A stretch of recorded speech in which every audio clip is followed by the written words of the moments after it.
దేవుని మాట వింటున్న ప్రతి ఒక్కరికి నా వందనాలు. ఈరోజు దేవుని మాట 1వ దినవృత్తాంతములు 16వ అధ్యాయం 8-9 వచనాలు చూద్దాం. యెహోవాకు కృతజ్ఞతాస్తుతులు చెల్లించుడి, ఆయన నామమును ప్రకటన చేయుడి, ఆయన కార్యములను జనములలో తెలియజేయుడి, ఆయనను గూర్చి పాడుడి, ఆయనను కీర్తించుడి, ఆయన అద్భుత క్రియలన్నిటిని గూర్చి సంభాషణ చేయుడి. దేవునికి స్తోత్రం. దేవుడు ఏం మాట్లాడుతున్నాడంటే యెహోవా కృతజ్ఞతాస్తుతులు చెల్లించమంటున్నాడు.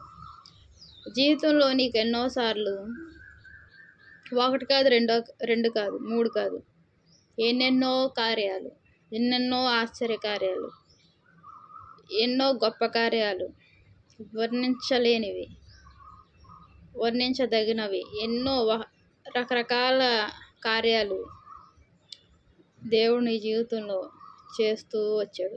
ఇప్పటివరకు చేస్తున్నాడు, ముందున్న కాలంలో కూడా చేసే దేవుడుగా ఉన్నాడు. కొంతకాలం చేసి కొంతకాలం ఆగిపోయే దేవుడు కాదు మన దేవుడు. ఆయన నిన్న నేడు ఒకటే రీతిగా ఉన్న దేవుడు. మాట ఇచ్చి నెరవేర్చే దేవుడు, మాట తప్పని దేవుడు. మనమైతే మాట ఇచ్చి నెరవేర్చలేం, కానీ దేవుడు మాట ఇచ్చాడంటే తప్పకుండా నెరవేరుస్తాడు. ప్రియ స్నేహితులారా, యెహోవాకు కృతజ్ఞతాస్తుతులు చెల్లించుడి, ఆయన నామమును ప్రకటన చేయుడి. దేవుడు ఏమంటున్నాడు? కృతజ్ఞతాస్తుతులు చెల్లించమంటున్నాడు. ఈ యొక్క 8వ వచనంలో కృతజ్ఞతాస్తుతులు అంటే ఏంటి? థ్యాంక్స్. ఎవరైనా నీకు ఏదైనా వస్తువు ఇస్తే ఏం చేస్తావు? థ్యాంక్స్ చెప్తావు. మరి నువ్వు దేవుడికి కూడా థ్యాంక్స్ చెప్తున్నావా? ధన్యవాదాలు. ఎన్నిసార్లు ఎన్నో కార్యాలు చేశాడు, సంతోషపడుతున్నావు, ఆనందిస్తున్నావు, మంచిదే. ఎవరికైనా సరే మేలు జరిగితే సంతోషపడతాం. నేనైనా అంతే, మనం అందరం అంతే. ప్రియ స్నేహితులారా, మరి దేవుడు ఇన్ని కార్యాలు చేస్తున్నప్పుడు నువ్వు దేవునికి కృతజ్ఞతాస్తుతులు చెల్లిస్తున్నావా? ఎలా చెల్లించాలి? కృతజ్ఞతాస్తుతులు అంటే ఏంటి? ఎక్కడ చెల్లించాలి?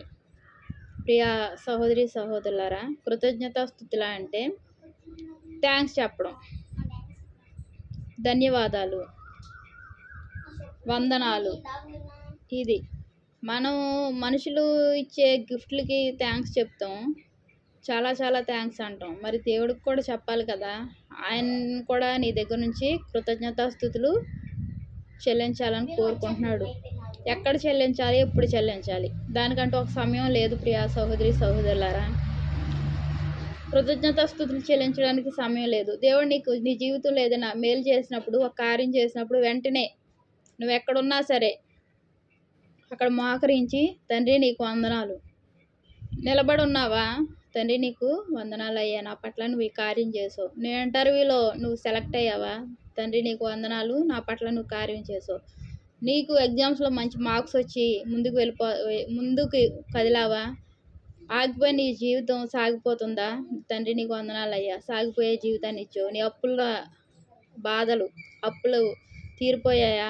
వీటిలన్నిటికి ఒక మంచి ఇల్లు కట్టుకున్నావా? కృతజ్ఞతాస్తుతి చెల్లించాలి,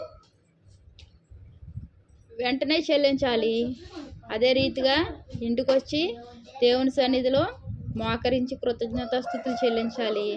అదే రకంగా దేవుని యొక్క సన్నిధిలో కూడా కృతజ్ఞతాస్తుతులు చెల్లించాలి. అప్పుడు దేవుడు ఎంతగానో సంతోషించి మరింత ఎక్కువగా ఎక్కువ అభివృద్ధి చేసే దేవుడుగా ఉన్నాడు.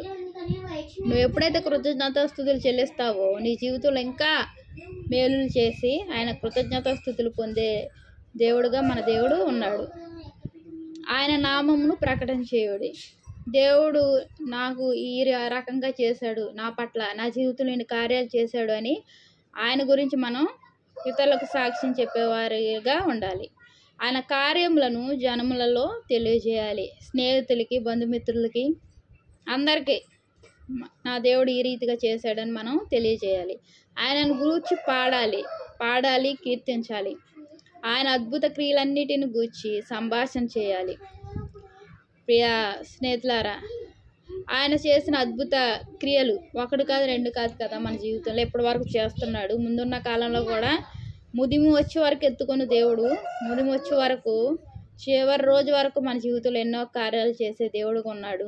ఆయన బిడ్డలకు ఆయన అద్భుత క్రియలన్నిటిని గూర్చి సంభాషణ చేయాలి. మనం ఎవరి గురించి సంభాషణ చేస్తాము?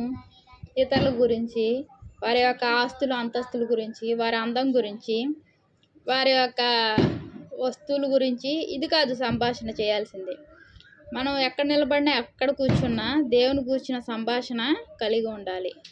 అప్పుడు దేవుడు మన జీవితాల్లో గొప్ప కార్యాలు చేస్తూ, దేవుడు ఎంతగానో మన క్రియలను పరిశీలించే దేవుడు, మన నడక పడక మన అంతరంగాన్ని పరిశీలించే దేవుడు. వీటినన్నిటిని పరిగణనలోకి తీసుకొని మన జీవితాల్లో ఎన్నో మేలు చేస్తూ మనల్ని ఈ రీతిగా ఆయన యొక్క మేలులతో నింపుతూ ఆయన కృప మనపై ఉంచి మనల్ని విస్తరింపజేసే దేవుడుగా, వృద్ధిపరిచే దేవుడుగా, హెచ్చించే దేవుడుగా ఉన్నాడు. దేవునికి వందనాలు. మహాప్రేమ గల తండ్రి, కృపగల ఆయన, నీకు ఎన్నో వందనాలు స్తోత్రాలు చెల్లించుకుంటున్నామయ్యా.